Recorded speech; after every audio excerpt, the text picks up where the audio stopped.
Je vais parler, c'est des relations entre médecins et personnel de santé, tout court. Avec comme illustration... Directeur, donc sans trop tarder, donc parole sur les outils pour sa conférence d'inauguration. La conférence que je vous donne aujourd'hui, enfin que je donne devant vous, je l'ai déjà donnée il y a, je crois, 4 ans, ici même.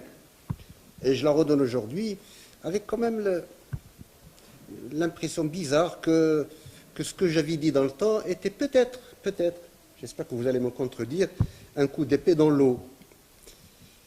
Ce dont je vais parler, c'est des relations entre médecins et personnel de santé, tout court, avec comme illustration la communication ou la relation des gens qui officient au bloc opératoire, notamment anesthésistes et chirurgiens. Vous m'excuserez si j'apparaîtrai comme étant moralisateur. Je n'ai pas l'habitude de faire de la morale. Je ne suis pas un objecteur de conscience. Je n'ai jamais été et je ne suis toujours pas un donneur de leçons. Donc, voilà. Je vais parler de relations. Je le disais tout à l'heure à mes amis qui ne sont pas médecins ici. Je leur disais que ça les intéresserait aussi parce qu'au-delà de la relation entre médecins, eh bien, c'est de la relation interhumaine tout court, en fait, que je vais parler. Alors, je vais commencer par le bloc opératoire. Et je vais vous lister ici, comme l'a fait ce monsieur, je vais vous lister les sources de conflits dans un bloc opératoire, avec des exemples. Alors, la première source est inhérente à l'organisation des activités opératoires et à la gestion du temps. Programme opératoire trop long, sous-estimation répétée des temps opératoires lors de la programmation, chirurgien de garde qui veut opérer un patient électif sur le programme d'urgence, ça arrive assez souvent dans nos hôpitaux, donc ça crée des tensions, bien entendu. L'autre source de conflit, c'est les rôles et les activités des professionnels. Un désaccord sur la pertinence d'une intervention chez un patient donné, entre différents profils de spécialistes. Un enchaînement opératoire trop lent au goût du chirurgien qui veut aller vite. Le chirurgien qui veut opérer un patient qui n'a pas eu sa consultation anesthésique. Et l'anesthésiste qui rechigne, à juste titre. Je suis anesthésiste, hein, pour ceux qui ne me connaissent pas. Donc si vous trouvez que la balance penche d'un côté plutôt que d'un autre, ben vous m'en excuserez. En fait, ça ne va pas être ça. Intérêt et objectifs divergents. C'est le chirurgien qui se plaint constamment que le patient n'est pas détendu. L'anesthésiste peut être rechignant à endormir davantage parce qu'il a derrière la tête qu'il faut qu'il réveille le malade, etc. L'anesthésiste qui désire enchaîner rapidement, mais la penseuse temporise pour des motifs de stérilité, de nettoyage. Et puis j'ai mis en gras ce qui est pour moi le plus important, ou la plus importante source de conflit, c'est un manque d'échange d'informations et de communication. Voilà, le chirurgien effectue un geste aux conséquences importantes sans que l'anesthésiste n'en soit informé. Ou l'anesthésiste qui veut réaliser une consultation, mais il a un dossier qui est incomplet ou illisible. Ça arrive très souvent. Et le chirurgien qui ne connaît visiblement pas l'histoire du malade parce que ça n'est pas ce qui l'intéresse le plus. On a l'habitude de raconter des anecdotes. Les chirurgiens racontent des anecdotes pour stigmatiser, pour vilipender les anesthésistes et vice-versa. Alors, l'anecdote que les anesthésistes racontent le plus, c'est celle de l'ECG. Si vous voulez cacher l'ECG pour que le chirurgien ne le trouve pas, où est-ce que vous le mettez? Si vous y êtes. Dans le dossier du malade. Oui. Enfin. Et puis les chirurgiens racontent d'autres anecdotes, hein, beaucoup plus virulentes. Hein. Alors, il y a différents types de réponses à ces conflits, toujours listés par le même auteur. Il y a l'évitement. Et même dans la vie de tous les jours, hein, ben c'est ce que nous avons tendance à faire. Hein, quand on est en conflit les uns avec les autres, on essaie d'éviter. C'est-à-dire que l'existence même du conflit est niée. Il est esquivé, évité, etc. Ça a des avantages parce que c'est utile au stade précoce pour pour éluder le sujet, mais ça a des inconvénients, c'est qu'à rythme, à terme, le risque de voir le conflit s'enliser, parce qu'on ne lui trouve pas de solution, puisqu'on ne la cherche pas. Il y a l'accommodation, on s'adapte aux désirs et aux décisions de l'autre, sans être convaincu de la pertinence de ce qu'on fait, de ce qu'on prend comme décision. C'est rapide et utile aussi au stade précoce, ou lorsque l'enjeu n'est pas important en soi. C'est pas grave, de toute façon, ça n'est pas si important que ça, donc on laisse passer. Il y a la compétition. Chacun veut avoir raison par rapport à l'autre. Et puis, le plus important, toujours dans la perspective de résoudre des problèmes, c'est la collaboration. Je l'ai mis ça aussi en gras. Eh bien, il faut collaborer. Parce que le but est de préserver les intérêts des deux parties en trouvant des solutions qui peuvent être des compromis. Voilà. Mais ça nécessite du temps et des ressources. Et ça nécessite aussi un climat de confiance, parce que l'utilité de la collaboration n'existe pas si la confiance est rompue.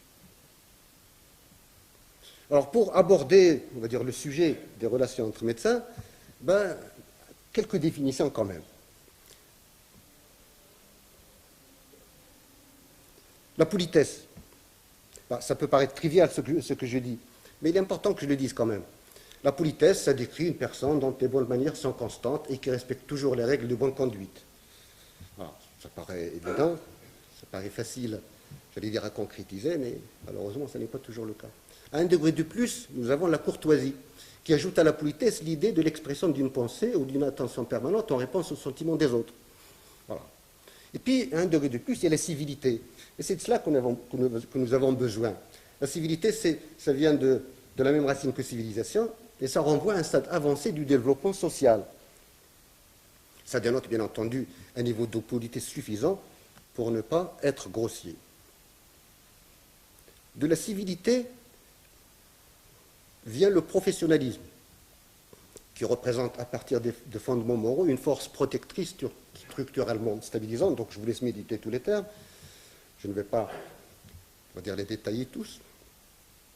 Les professionnels, par rapport à ça, sont censés protéger les personnes vulnérables et les valeurs sociales. Mais par le passé, j'ai mis entre parenthèses, pas seulement, parce que ça continue, les professionnels ont parfois abusé du pouvoir qui leur était accordé par la société, et je pense que vous serez d'accord avec moi qu'ils continuent de le faire. Pas tous, heureusement. Et donc, finalement, tout ce que j'ai dit, tout ce que je vais dire par rapport aux relations intermédecins, aux relations interhumaines, s'articule autour de ces deux concepts, civilité et professionnalisme. Les attentes d'un comportement professionnel dans le cadre médical sont très bien énoncées dans les codes de déontologie, y compris le nôtre, comme les principes d'éthique médicale de l'American Medical Association, mais notre code de déontologie stipule exactement la même chose. Et puisque nous parlons d'anesthésistes et de chirurgiens, et les recommandations pour une pratique éthique de l'anesthésie de l'ASA. L'ASA, c'est la Société américaine d'anesthésie. Et donc ces recommandations, elles renvoient bien sûr aux responsabilités éthiques que les médecins doivent aux patients, à leurs collègues et à eux-mêmes. Et par rapport à leurs collègues, voilà, je vous laisse lire ce qui est écrit pour ne pas être trop long. Alors par rapport justement à la civilité et au professionnalisme, vous serez tous d'accord si je vous disais qu'un comportement civil ne peut qu'entraîner un bénéfice supplémentaire important, parce qu'il favorise la santé et le bien-être du médecin. Donc c'est bénéfique pour le médecin lui-même. Il réduit le risque de souffrir d'un niveau délétère de stress. Nous vivons tous dans une atmosphère de stress, et on n'a pas à ajouter au stress, on va dire professionnel, un stress inhérent au conflit interpersonnel. Et ça constitue par conséquent un contrepoids au stress et tensions de sa propre vie personnelle aussi. Vous êtes tous d'accord pour dire aussi que quand on va chez soi, on a la tendance de transporter avec nous tous nos problèmes à la maison. Et si on rentre la tête pleine comme ça, parce qu'on s'est chamaillé avec X ou Y, Vous imaginez la suite. Et par rapport à tout ça, ben, voici un trouble de personnalité typique d'incivilité et de comportement antiprofessionnel. Et quand je dis ça, je suis sûr que chacun d'entre vous va s'imaginer un personnage qu'il a retrouvé un jour dans son parcours. C'est le professionnel, et puisqu'on parle de médecin ici, le médecin MAD, mean, abusive, disruptive. Ça veut dire le médecin méchant, abusif et disruptif, perturbateur, offensant. Moi, j'en ai connu des médecins MAD. Et il y a certainement des MAD partout, hein, dans tous les domaines. Alors, le médecin MAD, j'espère que personne ne se reconnaîtra dans ce profil, est un médecin qui se situe au-delà de la gamme de normalité des comportements personnels. Il est souvent, mais non exclusivement chirurgien, pour des raisons historiques. Hein.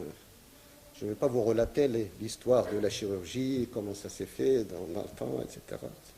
Bref, à partir des années 40, la chirurgie a pris une importance très importante, une importance capitale dans un hôpital, ou dans les hôpitaux, y compris en Occident, où les médecins avant étaient ceux qui comptaient, et les chirurgiens étaient taxés de manuels, de plombiers, etc. Mais les chirurgiens ont pris une importance capitale à partir des années 40, le développement de la médecine ou de la chirurgie l'ayant permis. Et donc, ce qui fait que dans la communauté des chirurgiens se sont développés beaucoup de médecins MAD. Maintenant, on en trouve dans toutes les spécialités. Alors, ce médecin MAD a établi ses relations par l'intimidation, par la grossièreté, la brutalité, la tyrannie, la coercition, la déconsidération, l'irrespect ou d'autres comportements de cet acabit.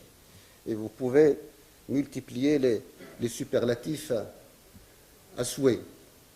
Bien sûr, des médecins de ce genre, ils induisent des détresses sur le lieu de travail, ce qui réduit la productivité. Vous imaginez du personnel qui travaille sous l'autorité d'un médecin MAD, ils ne peuvent pas être productifs. Ça induit le risque d'une prise en charge sous-optimale de malades, ça sape le moral et l'estime de soi des autres et ça accroît l'absentéisme et les démissions. Le médecin MAD, il manifeste des colères soudaines et peut parfois être violent physiquement. C'est un harceleur sexuel, il se permet tout. Hein. On dirait que quand quelqu'un a un pouvoir quelque part, il a tendance à se comporter pareil. Il rejette la responsabilité sur les autres au lieu de l'assumer. Il est souvent socialement supérieur à la moyenne. Moi, j'ai connu des médecins MAD qui font partie d'associations de golfeurs, de beaucoup de choses. Financièrement aisés, à la tête d'une clientèle importante, occupant des positions de pouvoir et d'influence sur la hiérarchie médicale et administrative, induisant tolérance impropre et dissimulation de permissivité, etc. Alors, par rapport à tout ça, une interaction civile est au mieux définie par la coopération, une communication effective, c'est ce qui nous manque beaucoup, et le respect mutuel entre personnels de santé. Alors, deux raisons majeures doivent pousser les médecins, justement, par rapport à tout ça, à établir une atmosphère empreinte de civilité. Parce que la coopération, c'est le fondement même de l'optimisation de la prise en charge médicale des patients, et parce que, je le disais à l'instant, eh bien, cette coopération permet certainement de réduire le stress et d'améliorer la capacité des médecins à gérer ce stress. Alors, comment pouvoir promouvoir cette coopération sur le lieu de travail? Ben, les recommandations ne manquent pas. Elles incluent, vous me direz que c'est facile à dire, hein, et que c'est difficile à concrétiser sur le terrain. Création d'un environnement sûr permettant les échanges directs et clairs, sans crainte de critique ni de représailles. Alors, chaque phrase que je prononce, je demande à ce qu'elle soit méditée. Définition, obtention de buts communs, parce qu'on travaille tous pour un seul but, qui est celui de soigner des gens. Assurance que le développement de nouveaux buts communs se fait par une intégration entre les individus et non sur la base d'une exclusion. Encouragement de points de vue alternes. Attention portée aux idées et non aux individus. Conserver par les médecins un rôle de clé de leadership en créant un esprit de justice et de justesse et en environnement d'ouverture et de sympathie. Toujours dans les recommandations de comment est-ce qu'on peut promouvoir la coopération sur le lieu de travail. La civilité et le professionnalisme dans tout environnement à haute intensité, comme c'est le cas au bloc opératoire, nécessitent une attention particulière à la communication. Donc la définition que je donne, une parmi d'autres, est celle-ci. Voilà, acte social motivé par la nécessité, etc. de surmonter. Voilà, je vous laisse lire. Eh bien, en tant qu'entité sociale dynamique, parce que le bloc opératoire, c'est une vraie entité sociale, où convergent énormément de spécialistes, de professionnels de santé. Voilà. Donc, et c'est un environnement, par conséquent, enclin à générer des conflits, justement. Eh bien, en tant qu'entité sociale dynamique, le personnel du bloc opératoire est un système divers, interdépendant, fait d'individus fortement indépendants, hein, anesthésistes, de chirurgiens, et puis toute catégorie de professionnels de santé, autres que les médecins, porteurs de compétences uniques. Chacun a une compétence unique dans son domaine, et hautement spécialisée. Et donc, par conséquent, tout cela est enclin au conflit et sujet aux influences politiques, éducationnelles, sociales et culturelles. Alors, comment toujours pourvoir la coopération sur les lieux de travail? Ben, il y a une large gamme de formes possibles de communication.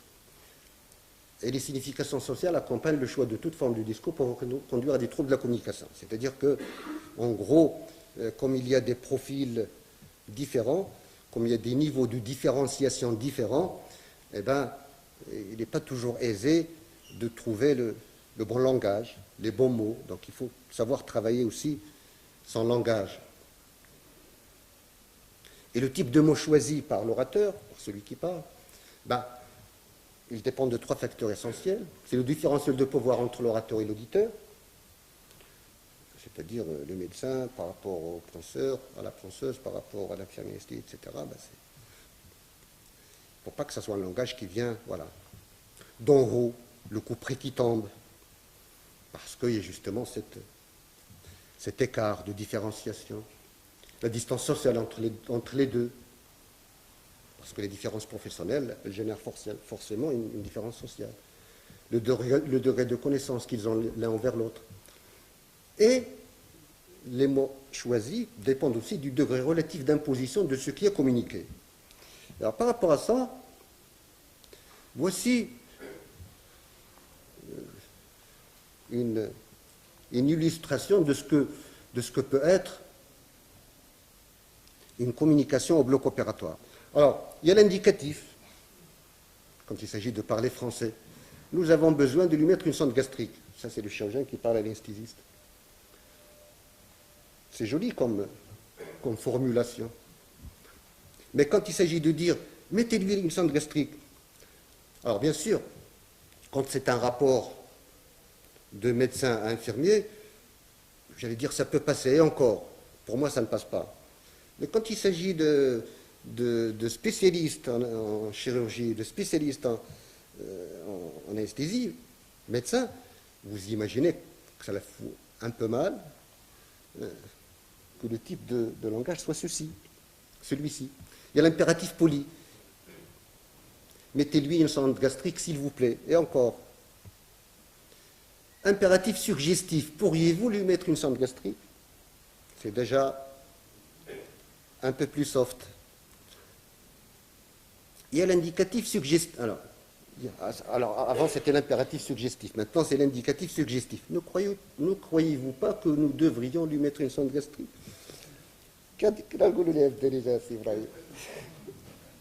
واش ما كتظنش باللي خصنا نديروا له une sonde gastrique لهذا المريض.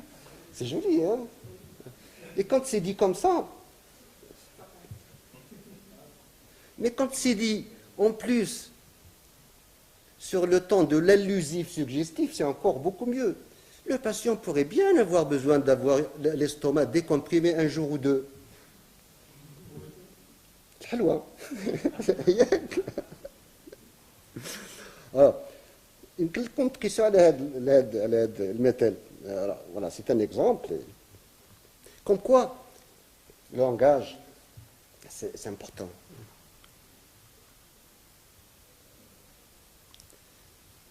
L'incivilité potentielle la plus forte au bloc opératoire se situe entre chirurgien et instrumentiste, chirurgien et penseuse, parce qu'il ne faut pas croire. L'intitulé de la conférence, c'est Relation, communication, communication entre chirurgien et anesthésiste, il y a qu'au bloc opératoire. Au bloc opératoire, il n'y a pas que des chirurgiens et des anesthésistes. Il y a des instrumentistes, il y a la penseuse, il y a l'anesthésiste médecin, il y a l'anesthésiste infirmier.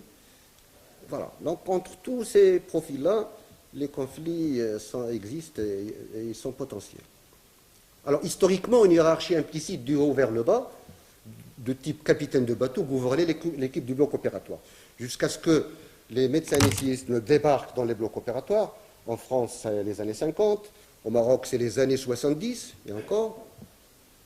Moi, quand j'ai démarré Vicenne, on était très peu de médecins anesthésistes. Et ceux qui avaient démarré avant moi, ils me racontent les années 60 où il n'y avait aucun médecin anesthésiste au bloc opératoire, à Vicenne, c'est-à-dire le plus grand hôpital du Maroc. Et donc, avant, quand il n'y avait pas de médecin anesthésiste, c'était ça la hiérarchie. Donc, c'est le chirurgien qui était le capitaine du bateau. Et la tradition des générations passées, jusqu'à il y a un passé très récent, et peut-être même maintenant, parce qu'il y a des séquelles de tout cela, la tradition des générations passées impliquait des chirurgiens travaillant sur un mode paramilitaire, autocrate, abusif et ouvertement combatif, et qui étaient de piètres communicants, parce qu'ils parlaient très souvent sur le mode, l'un des trois modes, les premiers que j'ai cités tout à l'heure, qui étaient de piètres communicants faisant preuve de pauvreté dans leurs relations interpersonnelles. Alors, je répète que ceci n'est pas l'apanage des chirurgiens. Vous aurez compris que quand je parle de ça, je parle en fait de façon générale. Sauf qu'au bloc opératoire, comme il y a une densité de profils, ça apparaît plus. Actuellement, les interactions dans la structure moderne du bloc opératoire ne sont pas aussi clairement structurées qu'avant, ou que dans d'autres, pas qu'avant, que dans d'autres professions analogues à haute densité comme l'aéronautique. En aéronautique, quand on veut comparer le bloc opératoire, on le compare très souvent à l'aéronautique, avec le tableau de bord, avec la checklist, etc., etc. L'association de cultures médicales diverses et de relations d'équipe ambiguës impose de considérer que l'obtention d'une communication effective est un défi constant. Voilà. Donc c'est un travail de tous les jours qu'il faut faire sur soi. Et ce n'est pas parce que je vous le dis ou parce que vous le trouverez écrit qu'il faut considérer que c'est acquis. C'est un travail permanent qu'il faut faire sur soi tout le temps, tout le temps. Le conflit au bloc opératoire est inévitable, compte tenu de tout ce que je viens de dire, mais sa non-résolution doit être évitée. Il faut toujours chercher à résoudre ces problèmes. Alors bien sûr, chaque problème a son revers, chaque médaille a son revers. Le conflit peut être en soi bénéfique, parce que ça peut impulser les choses, ça peut permettre d'aborder un point, de confronter, de cristalliser un problème, et d'initier un courant vers sa réalisation, etc. Mais le harcèlement verbal et sexuel, qui existe malheureusement partout, qu'il soit patent au plus subtil, est avilissant, déshonorant, cruel et non productif. Donc il faut se garder tout le temps, de verser dans ce genre de comportement, même si on les enrobe, même si on les édulcore. C'est toujours très très mauvais. Ça entraîne ressentiment, frustration, érosion de l'estime de soi, perte de productivité, abaissement de la qualité de soins, bref, tous les malheurs. L'une des motivations de l'amélioration ou de la promotion de cette communication au bloc opératoire et à l'hôpital en général, c'est l'amélioration de la prise en charge du stress. Le stress, vous le savez, c'est une réponse adaptative à tout changement. Médicalement parlant, c'est la réponse, comment on appelle ça, neuroendocrinienne à toute agression. En termes, on va dire, moins spécialisés, c'est une réponse adaptative à tout changement, toute demande, toute pression, tout défi ou toute menace. Et donc, en lui-même, ça ne représente pas forcément une situation délétère, parce que ça permet de booster les gens, s'il est pris en charge de façon appropriée. Et donc, ça peut avoir par conséquent des effets bénéfiques. Ça permet la concentration, la réalisation d'une performance optimale. Vous le savez tous. Quand vous vous présentez un examen, je parle de moi, je me présente à un examen ou à un concours, eh bien, 15 minutes avant que je ne rentre, j'ai l'impression que je n'ai rien dans la tête. J'ai tout oublié. Et dès que je commence avec l'adrénaline qui commence à être sécrétée, et les choses viennent toutes seules. C'est vrai, pendant 3 heures, ninja, eh ben, c'est le stress.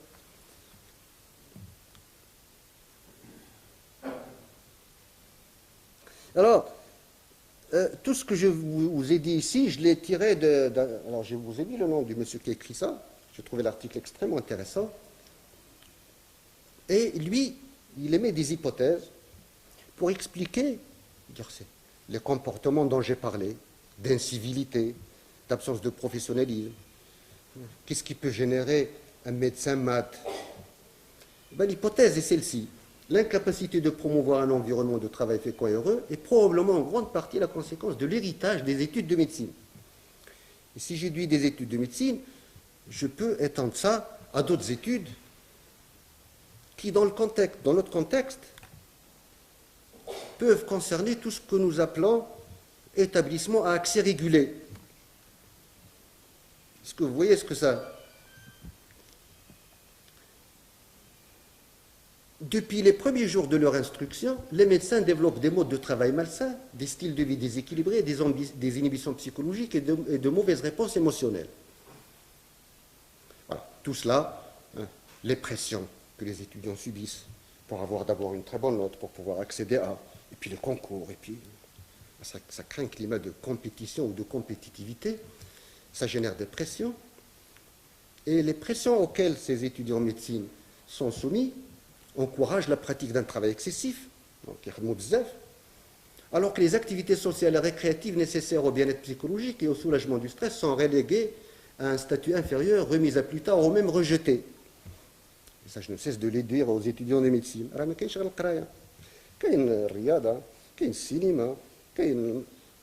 Non, il faut que j'excelle. Il faut que j'excelle au bac pour être accepté au concours 2 d'accès. Il faut que j'excelle après pour que... Oui, mais enfin, ce n'est pas ça qui développe une personnalité. Et toutes les pressions subies vont inéluctablement se répercuter sur la suite.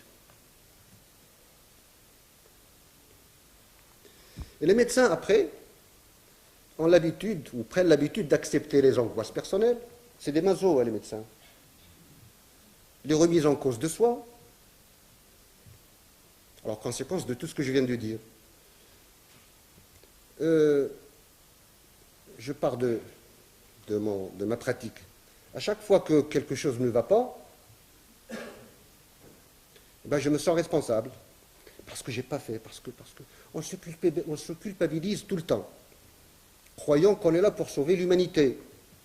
Et que le contrat établi avec un malade, c'est celui de le tirer d'affaire, de le guérir obligatoirement. Si ça n'est pas le cas, eh ben, on est mauvais. Et donc, les remises en cause de soi, tout le temps, les sentiments d'impuissance, les comportements abusifs et les duretés émotionnelles sans partager ni exprimer ces sentiments et les inquiétudes. C'est-à-dire que ce que nous subissons, eh ben, nous ne le communiquons pas à autrui. Nous ne nous ouvrons pas sur autrui. Et donc ce manque de ressources et de qualité pour aller vers l'autre conduit à une capacité affaiblie de se confronter aux autres ou à planir des petits éléments conflictuels inhérents aux interactions personnelles. Et dès lors, à ne pouvoir construire une communauté efficace basée sur la coopération. Alors aux États-Unis, il y a ce qu'on appelle des groupes de support. Des groupes de support, c'est des groupes qui permettent de chercher de l'aide auprès des autres lorsqu'on en ressent le besoin. Un groupe de support, ben on est 10, on est 15, on est 20, ben on se supporte mutuellement, on se raconte nos problèmes. L'antithèse des groupes de support, c'est le retrait et la fuite la fuite de l'autre. Ça, c'est des statistiques américaines. Et je suis sûr que si on en faisait les mêmes, on trouverait pareil chez nous, pareil en France, pareil partout. Le teenager américain a accès à un groupe de support d'environ 20 personnes en moyenne, avec lesquelles il compose un réseau interactif significatif et éloquent. J'ai bien peur que, avec l'avènement des smartphones, de l'Internet, etc., même les 20, ils n'y sont plus. Parce que maintenant, c'est entre soi et soi. Ou alors entre soi et son téléphone portable. Au lycée, quand il est un peu plus âgé, le nombre chute à 17. Et lors des études en médecine, 10, avec une qualité de l'aide moindre, déclin qui est dû à un sentiment de défiance par rapport aux autres. Et ce sentiment de défiance vient de ce que j'ai dit tout à l'heure. Etc. Par rapport aux autres étudiants, qui sont tous sélectionnés à un niveau significatif pour leur soif de réussir de façon compétitive, quels que soient les coûts personnels. C'est ce que je dis d'ailleurs aux parents d'étudiants quand ils viennent me voir de temps en temps. Je leur dis, vous êtes en train de développer, nous sommes en train de développer ce que j'appelle la culture de l'échec, mais chez la culture de la réussite. Si mon enfant n'a pas 18 ans pour accéder au concours, il a échoué. S'il ne réussit pas le concours d'accès, il a échoué. S'il a réussi un concours d'accès qui n'est pas classé dans les 10 premiers, il a échoué. Si après il refait une année, il a échoué. C'est que la culture de l'échec. Alors que aux États-Unis, par exemple, eh bien, celui qui ne réussit pas en médecine, il réussit en tant que basketteur, il réussit en tant que coureur de fond, il réussit en... que sais-je.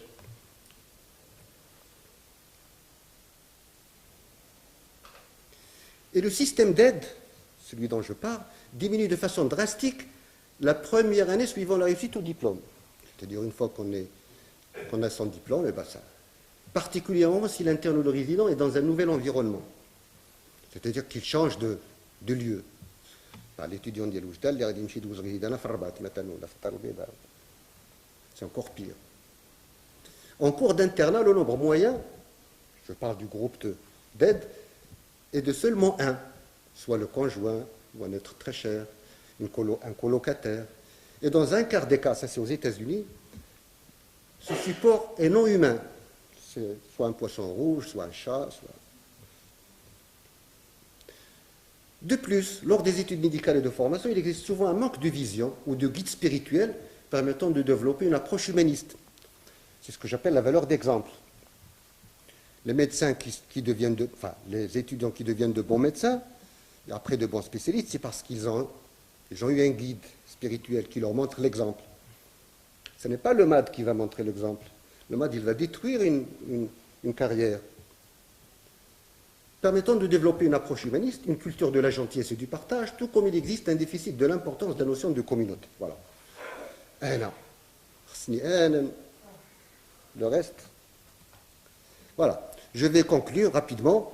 Ça, je vais passer pour m'arrêter sur ça. Parce que j'ai déjà beaucoup tardé. Je vous demande de lire ça. Patrick Duff, je ne sais pas si vous connaissez. Voilà ce qu'il a dit. Pour réussir en tant que médecin, nous devons nous engager à poursuivre tout au long de notre vie notre éducation et notre enseignement. Donc c'est une affaire de long cours. Je le dis notamment aux étudiants de médecine. On n'est pas médecin après 7 ans. On n'est pas spécialiste après 5 ans de spécialisation.